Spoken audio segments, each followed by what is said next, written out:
Bonjour, aujourd'hui nous allons étudier la consommation des ménages d'un point de vue social et non pas économique à travers l'exemple des chaussures de sport. Alors tout d'abord, que veut dire consommer?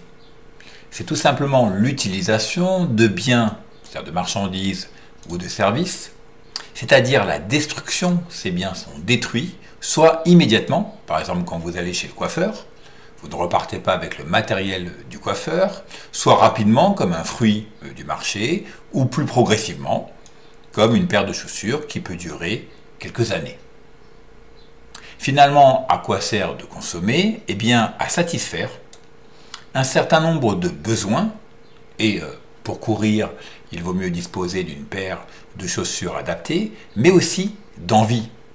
Vous connaissez sûrement des personnes qui possèdent quelques dizaines de paires de chaussures, et là, on n'est pas dans le besoin qui est physique, mais plutôt dans l'envie. Alors, d'où vient cette envie? Tout d'abord, d'un effet qu'on appelle l'effet d'imitation.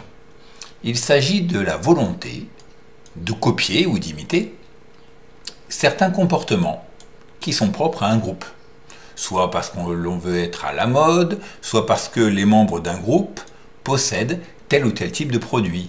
Cette marque, par exemple, est très célèbre pour représenter certaines catégories de population. On parle ici d'un effet d'imitation. Mais un autre effet doit être aussi considéré, c'est l'effet de distinction. C'est-à-dire la volonté de se distinguer, de se séparer des autres.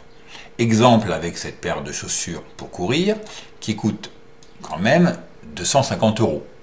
On peut trouver sans problème des paires de chaussures qui coûtent moins cher pour courir. Mais la marque, évidemment, est intéressante. Ça signifie que lorsqu'on se distingue de ceux, on se démarque, si vous voulez, de ceux qui n'ont pas les moyens de payer ce prix-là, et en même temps on montre son appartenance, c'est un signe d'appartenance, à un groupe de référence, c'est-à-dire à un groupe qui a les moyens justement de s'acheter ce produit. On est donc reconnu par les membres de ce groupe. Les individus se caractérisent donc par cette double dimension, ils désirent imiter et en même temps se distinguer, appartenir à un groupe et en même temps se différencier. Évidemment, la première réponse qui vient à l'esprit pour les personnes qui achèteront une paire de chaussures à 200 ou 300 €, c'est l'argument de la qualité. On va démontrer facilement que ce n'est pas la véritable raison du prix des chaussures de sport à coût élevé. Je vous propose pour le démontrer de réaliser une phrase avec le nombre que j'entoure ici, le 8% pour les matières premières. Vous pouvez mettre en pause cette vidéo et réaliser cette phrase. Maintenant, corrigeons. Pour une paire de chaussures de sport Nike, citée dans le journal Que choisir, les matières premières, les matériaux ne représentent que 8% du total du prix de la chaussure. On le voit, les bénéfices de l'entreprise sont beaucoup plus importants. Or, les différentes paires de chaussures aux différents prix sont toutes fabriquées dans les pays asiatiques, souvent dans les mêmes usines avec le même matériel et les mêmes ouvriers. La seule différence entre telle et telle paire, éventuellement, sera la qualité de la matière première.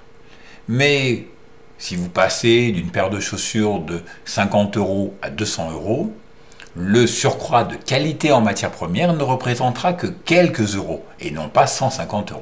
Cela signifie bien que la qualité n'explique pas la différence de prix, c'est plutôt la marque qui peut l'expliquer, même si l'argument de la qualité peut être avancé.